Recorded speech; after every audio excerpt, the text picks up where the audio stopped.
Homemade chicken drumsticks recipe. Restaurant స్టైల్కి మించిన double టేస్ట్తో మీరు ఇంట్లోనే తక్కువ బడ్జెట్తో ఎక్కువ టేస్ట్ ఇచ్చే ఈ రెసిపీ ఎలా చేయాలని మీరు అనుకుంటున్నారా? అయితే ఇంకెందుకంటే ఆలస్యం, welcome to clever cooks channel. హోమ్మేడే కదా, అంత బాగోదేమో అని అస్సలు లైట్ తీసుకోకండి. నేను చెప్పిన రెసిపీని చిన్న చిన్న టిప్స్తో పాటిస్తే మీరు కూడా మీ ఫ్యామిలీ మెంబర్స్ దగ్గర మంచి మార్కులే కొట్టేయచ్చు. ఇంక టైం అస్సలు వేస్ట్ చేసుకోకుండా ఈ చికెన్ డ్రమ్ స్టిక్స్ రెసిపీ ఎలా చేసుకోవాలన్నది నేను మీకు చూపిస్తాను.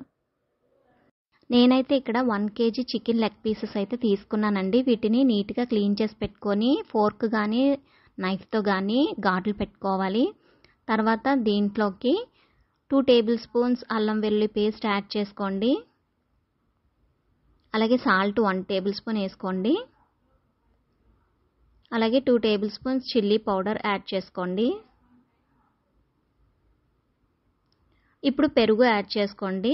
పెరుగు మీరైతే 1 కప్ యాడ్ చేసుకోండి. నాకు మెజర్మెంట్స్ తెలుసు కాబట్టి నేను డైరెక్ట్గా పెరుగు ప్యాకెట్తోనే వేసేసాను. మీరైతే 1 కప్ వేసుకోండి. ఇప్పుడు వీటన్నిటిని కూడా బాగా ఈ ఫ్లేవర్స్ అన్నీ కూడా బాగా ముక్కలకి పట్టేలాగా కలుపుకోవాలి. ఇప్పుడు 1 table spoon garam masala powder add చేసుకోవాలి.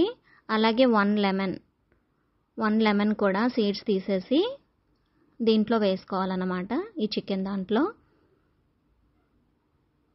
ఇప్పుడు ఈ ఫ్లేవర్స్ అన్నీ కూడా ఇందులో బాగా కలిసేలాగా కలుపుకోవాలి.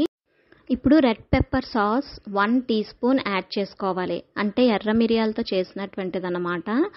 సూపర్గా ఉంటుంది, చాలా టేస్ట్ అది చాలా బాగుంటుంది.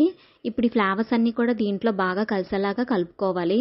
చికెన్ ఇలా మ్యారినేట్ చేసుకున్న తర్వాత మీరు డీప్ ఫ్రిడ్జ్లో పెట్టకండి. డీప్ ఫ్రిడ్జ్లో పెట్టడం వల్ల ఓవర్గా కూలింగ్ అయిపోతే ఈ చికెన్కి ఉన్న టేస్ట్ చాలా లెస్ అయిపోతుంది అన్నమాట. అలా కాకుండా నార్మల్గా ఫ్రిడ్జ్లో పెట్టుకుంటే సరిపోతుంది. అలాగే మీరు ఇది మార్నింగ్ వండుకోవాలనుకుంటే నైట్ ఇలాగా చేసుకొని పెట్టుకోండి. లేదు ఈవినింగ్ చేసుకోవాలనుకుంటే మార్నింగ్ ఇదంతా కూడా చేసుకొని అలా ఉంచేసారనుకో, ఈ ఫ్లేవర్స్ అన్నీ చికెన్కి బాగా పట్టి ఇదిగోండి ఈ రకంగా వస్తుంది అన్నమాట. ఇప్పుడు నేను చూపిస్తున్నాను కదా వీడియోలో, ఇంత బాగుంటుంది. నేనైతే ఈవినింగ్ చేసుకోవాలనుకున్నాను, అందుకని చెప్పి నేను మార్నింగే 9 ఆ టైంకి పెట్టాను. ఈవినింగ్ నేను 6 కల్లా చేసుకున్నాను ఇవి. సో మీరు కూడా సేమ్ ఇదే టైమింగ్స్, నేను చెప్పినటువంటి చిన్న చిన్న టిప్స్ పాటిస్తే మీరు కూడా సేమ్ ఇటువంటి ఫ్లేవర్సే మీ ఇంట్లో కూడా ఖచ్చితంగా వస్తాయని నేను చెప్తున్నాను. డీప్ ఫ్రిడ్జ్లో మాత్రం అస్సలు పెట్టకండి. ఓవర్ కూలింగ్ వల్ల టేస్ట్ అన్నది చాలా లెస్ అయిపోతుంది. చాలామంది తొందరగా చేసేయాలని చెప్పి హడావిడిగా అయితే చేయకండి. ఎందుకంటే టైం టేకింగ్ అయినా పర్వాలేదు, కానీ ఆ చికెన్ కొన్న టేస్ట్ మరింత ఫ్లేవర్స్ పెరిగి టేస్ట్ పెరగాలే తప్ప డీప్ ఫ్రిడ్జ్లో పెట్టేసి మనం ఎంత చేసినా నార్మల్గా ఫ్రిడ్జ్లో పెట్టుకుంటే ఆ ఫ్లేవర్స్ అవి కూడా చాలా బాగుంటాయి. ఎందుకంటే లైట్ కూలింగ్ ఉంటుంది కదా నార్మల్ ఫ్రిడ్జ్లో పెట్టుకుంటే. అదే డీప్ ఫ్రిడ్జ్లో పెట్టేస్తే ఏంటంటే ఓవర్ కూలింగ్ అయిపోతుంది అనమాట. Tasty spicy chicken drum sticks అయితే రెడీ అయిపోయండి.